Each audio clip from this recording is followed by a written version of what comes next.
दोस्तों आदाब अर्ज़ है, मैं अनीस अहमद खान हिंद वॉइस से आपसे मुखातिब हूँ।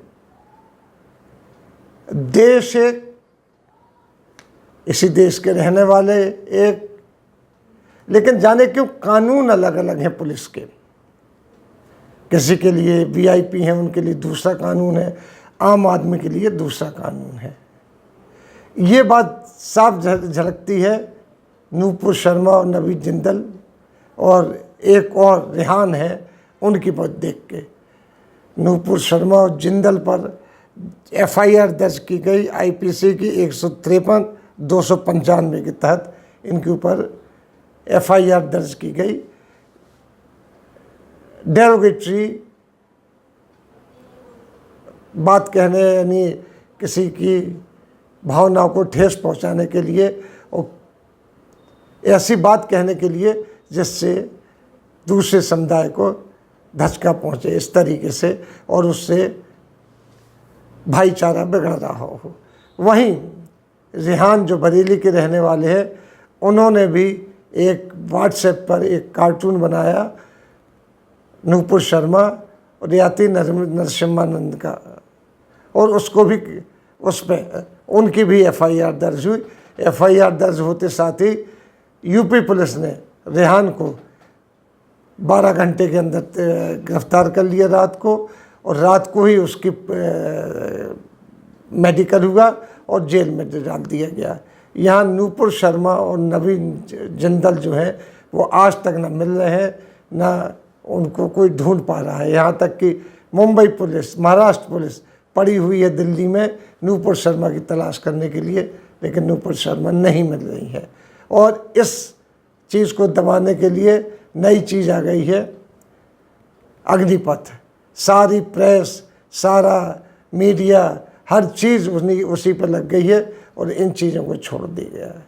लेकिन कैसा है कि एक आदमी, एक लड़का, माफ़ कीजिएगा, एक लड़का जो एक व्हाट्सएप पे कार्टून भेजता है नूपुर शर्मा के लिए और याती नरसिम्हानंद के लिए, जो कि दासना के एक मंदिर के पुजारी हैं और हरदम अनाप शनाप बकते हैं, उसको तो गिरफ्तार करके आपने जेल में बंद कर दिया। क्या इतनाएँ दी जा रही होंगी वो आप भी जानते हैं। वहीं नूपुर शर्मा को अभी तक गिरफ्तार नहीं किया गया, ना जब नवीन जिंदल को। नूपुर शर्मा तो अता पता ही नहीं चल रहा है कि वो कहाँ है, किस जगह है। हमने बताया ना, महाराष्ट्र पुलिस उनके ऊपर 2 एफआईआर दर्ज हुई हैं, नहीं गिरफ्तार कर पाई, उनकी तलाश ही नहीं हो रही, पता ही नहीं चल रहा कहाँ हुए, कहाँ गई हैं वो। ये है, ये तजाद है। अब आप देखिए, वहीं दूसरी तरफ, एक तरफ यूपी में जुमे के रोज़, पिछले जुमे में हज़रत मोहम्मद सल्लल्लाहु अलैहि वसल्लम के बारे में जो अनर्गल प्रलाप किया नूपुर शर्मा ने, और उसको नवीन जिंदल ने जो कुछ लिखा, उसके बारे में हंगामा हुआ जो भी हुआ, और उस पर प्रयागराज यानी इलाहाबाद में, बरेली में, कई जगह हंगामा हुआ और उसके ऊपर योगी जी ने कार्रवाई कर ली। एक जगह तो घर गिरा दिया गया, ये कह के कि यहाँ पे प्रयागराज में एक बिल्डिंग पूरी की पूरी गिरा दी गई है, और यहाँ पे यूपी में बसें जलाई जा रही हैं, ट्रेनें रोकी जा रही हैं, काफ़ी बवाल हो रहा है। उनको अभी तक योगी जी ने कुछ नहीं कहा कि इनको गिरफ्तार किया जाएगा या इनकी ऊपर बुलडोज़र चलाया जाएगा, कुछ नहीं कहा। ये लड़के हैं, ये कौन लड़के हैं क्या है हम ये नहीं बताना चाहते, लेकिन ज़्यादातर बहुसंख्यक समुदाय के हैं, वो अल्पसंख्यक के थे। उनको फ़ौरन तुरंत गिरफ्तार करके जेल में, और कई धाराएं लगा के उनके घर तोड़ दिए जाते हैं, मध्य प्रदेश में, उत्तर प्रदेश में, दिल्ली में। और यहाँ जो लड़के, वो भी, ये भी गलत है कि जो अग्निपथ के लिए एजिटेशन कर रहे हैं, हक की लड़ाई लड़ रहे हैं अपने, इतने साल बाद जो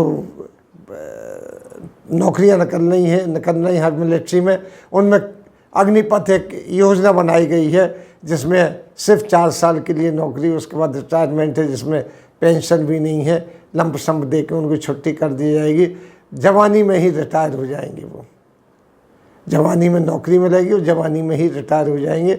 आगे क्या करेंगे अनिश्चित है। ऐसी अनिश्चितता की ज़िंदगी में जी रहे हैं।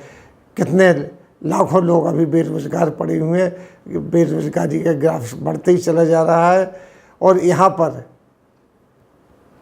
ऐसी योजनाएं आ रही सरकार की तरफ से कि जिनका कोई ठिकाना नहीं है। अब देखिए, इनके ऊपर योगी जी ने अभी तक कोई ऐसा नहीं कहा कि उनके घर बुलडोज कर दिए जाएँ। यहाँ तो 12 घंटे के अंदर ही इलाहाबाद में जाके प्रयागराज में एक मकान में ऐसा मकान बुलडोज किया गया जिसकी मालिकाना हुकूक उसके पास नहीं थे, उसकी मालिक उनकी पत्नी थी और उसको बुलडोज कर दिया गया। अब उनकी बच्चियां, पत्नी घर बेघर हुए घूम रही हैं। यहाँ इन लोगों के बारे में मोदी जी, माफ़ कीजिएगा, योगी जी कोई बयान नहीं दे रहे। ये दोहरा कानून कैसे है? एक रेहान की बात बताई, वो तो गिरफ्तार करके बंद कर दिया गया। उसी धारा के तहत ये नूपुर शर्मा स्कॉट फ्री घूम रही हैं। ये कैसा कानून है? डबल कानून क्यों है? एक ही धारा, एक ही चीज़। यूपी में देख लीजिए, घर बुलडोज किए जा रहे हैं एक समुदाय के, उसी बीच धारा पे, उसी पे जो चल रहा है एजिटेशन, उस पर बसें जलाई जा रही हैं, चौकियाँ फूकी जा रही हैं यूपी के अंदर, पुलिस की तमाम चीज़ें हो रही हैं, लेकिन उनके बारे में योगी जी ने अभी तक कोई बयान नहीं दिया। इससे तो साफ जाहिर होता है कि सिर्फ एक ही समुदाय के लिए आप वाइज्ड हैं। वो भी इसी देश में रहते हैं, वो भी टैक्स देते हैं, वो भी इनकम टैक्स भरते हैं, सेल्स टैक्स भरते हैं, हर चीज़ करते हैं। उनके साथ ऐसी बदसलूकी क्यों? दोहरा मापदंड क्यों है? कोई जवाब देगा? नहीं देगा, क्योंकि किसी को मतलब ही नहीं है। वो अपनी ज़िंदगी भुगत रहे हैं। जो दूसरा मुस्लिम समुदाय है, मैं तो नाम लेके कहूँगा, वो अपना भुगत रहे हैं। उनके लिए कोई नहीं बोल रहा है, न कांग्रेस बोल रही, न समाजवादी पार्टी बोल रही है, कोई नहीं बोल रहा है। इनके लिए तमाम लोग आगे आए जा रहे हैं, जो कि बसें जला रहे हैं। पूरी ट्रेन जला दी बिहार में उन्होंने। यूपी में बसें जलाई गई हैं, चौकियाँ फूकी गई हैं, सड़कें ब्लॉक की गई हैं। उनको कुछ नहीं हो रहा है, उनके घर सही सलामत खड़े हुए हैं। ये दोहरा मापदंड है, क्यों है? इसका कोई जवाब देगा? नहीं देगा। इसी के साथ मैं आपसे लेता हूं विदा। अगले अंक में फिर हाजिर होऊंगा। तब तक के लिए दीजिए मुझे इजाज़त।